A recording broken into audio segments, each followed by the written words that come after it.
మీ పేరు చెప్పండి, ఎక్కడి నుండి వచ్చారు, ఎంత టైం పట్టింది దర్శనానికి? ముంజం శ్రీనివాసు, గ్రామం మల్లాపూర్, మండలం తిమ్మాపూర్, జిల్లా కరీంనగర్. మేము వచ్చడానికి గంటన్నర టైం పట్టింది.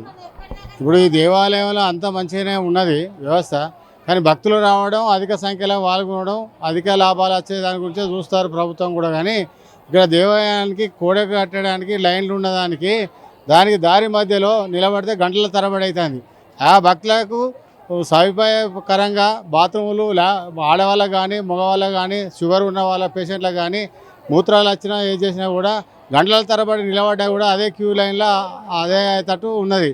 కానీ ఆ మధ్యలో సార్ బాత్రూములు లాట్రిన్స్ సౌకర్యం లేదు, బయటకు పోయే పరిస్థితి లేదు. ఏమన్నా వస్తాయి బయటకు పోయే పరిస్థితి లేదు, వెనుక కోరాదు ముందు కోరాదు, వెనుక పోరాదు ముందరికి పోరాదు. అది అసౌకర్యంగా ఉన్నది.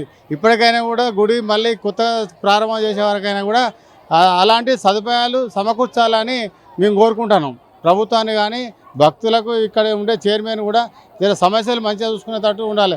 భక్తులు రావడమే అధిక లాభాలు చూసుడే కానీ భక్తులకు సరిపడా సదుపాయాలు లేవు చాలా వరకు. దాన్ని కూడా అవగాహన చూసి జర మంచి జరగాలని కోరుకుంటున్నాను. ఓకే, అంటే క్యూ లైన్లో ఇప్పుడు వాష్రూమ్స్ ఉంటే చాలా బెటర్గా ఉంటుంది, చాలా మంచిగా ఉంటుంది. వాష్రూమ్లు కానీ అన్ని మంచిగా ఉంటాయి. లైన్లలో క్యూ లైన్లలో ఉన్నట్టు ఉంటే మంచిగా ఉంటుంది. ఆ కోడెం మొక్కులు సార్ చాలా లైన్ ఉన్నది, గంటల తరబడి లైన్ ఉంటుంది కానీ అసలు సరిపోతలేదు. ప్రత్యేకించి దానికి కోడె మొక్కులకు కూడా సార్ ప్రత్యేకించి టికెట్లు ఇచ్చేటట్టు ఒకటి సౌకర్యం ఏర్పరచాలి. సార్ భక్తులు అయితే ఒక దారి ఉండాలి, కోడె మొక్కుల వాళ్ళకు ఒక దారి ఉండాలి. కానీ అందరూ దానికెళ్ళే పోయే వరకు బాగా ఇబ్బందికరంగా ఏర్పడుతుంది. ఏదైనా కడుపును వచ్చినా కాళ్ళు వచ్చినా ఏదైనా కూడా అటు పోకు రాకుండా ఇటు పోకు రాకుండా మధ్యలో ఇరుకులాట పడి అదే అయిపోతుంది. జర వికలాంగులు కానీ జర కాళ్ళ నొప్పులు ఉన్న వాళ్ళు కానీ కొద్దిగా జ్వరం వచ్చిన వాళ్ళు కానీ దేవుని ఆధారపడి మొక్కుకొని వచ్చిన వాళ్ళకు పోయేటువంటి సౌకర్యం లేకుండా అయిపోయింది. ఇప్పుడు నాకేమున్నా నేను దేవుని మొక్కుకున్న కాళ్ళు నొప్పి అయింది. సార్ రాజేంద్ర స్వామికి మొక్కుకుంటేనే మంచిగా అవుతుంది అంటే మొక్కుకున్నా వచ్చిన. ఇప్పుడు నేను పోదామంటే నడవలేని పరిస్థితి ఉన్నది, పోయేందుకు అది లేదు. ఇప్పుడు నేను గంటల తరబడి ఉండి ఈ మొక్కు తీసుకోవాలని వచ్చిన, కానీ దీనికి అసౌకర్యం అవుతుంది. కావున ఇటువంటి అసౌకర్యం కలగకుండా భక్తులు మంచిగా చేసేటట్టు చేయాలి, అభివృద్ధి చేసేటట్టు చేయాలని కోరుకుంటున్నాను. మొత్తానికి క్యూ లైన్లు సౌకర్యవంతంగా ఉండాలి, ఇబ్బంది ఎన్ని గంటలు అయినా కానీ ఇబ్బంది పడద్దు అనేది నా ఆలోచన అయితే సార్. ఎన్ని గంటలైనా సరే ఉందాం కానీ అసౌకర్యం కలగకుండా సౌకర్యం కలిగేటట్టు చేయాలని కోరుకుంటున్నాను. आपका नाम क्या है, कहाँ से आया? मेरा नाम है सतीश चिंतलवार, चंद्रपुर डिस्ट्रिक्ट महाराष्ट्र है, गांव है सावली तालुका। ओके, महाराष्ट्र से आया, चलो ठीक। और दर्शन के लिए कितना घंटा लगा? दर्शन के लिए हम अभिषेक किए 1000 रुपये दे के अभिषेक किए, लेकिन यहाँ पे सोई बराबर नहीं है। वो टिकट 1000 का तो टिकट का प्राइस है, दर्शन को कितना टाइम लगा? 1 घंटे में दर्शन हो गया है।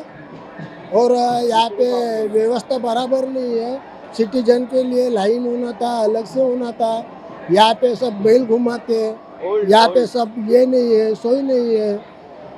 सब बोर्ड लिखे हैं वो तेलुगु में रखे हैं, अंग्रेजी में होना, हिंदी में होना, सब जगह से लोग आते हैं, सबको समझने को होना है।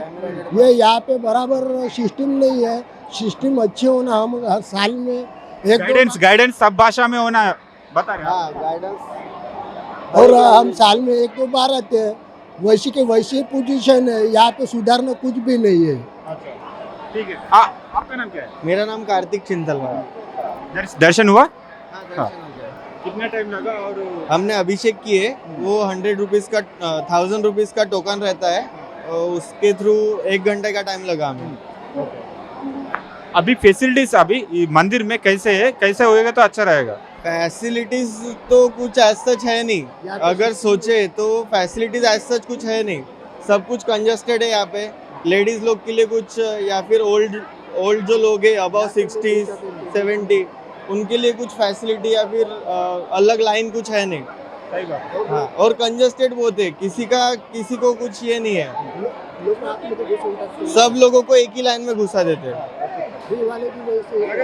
सब कुछ अलग अलग होना चाहिए।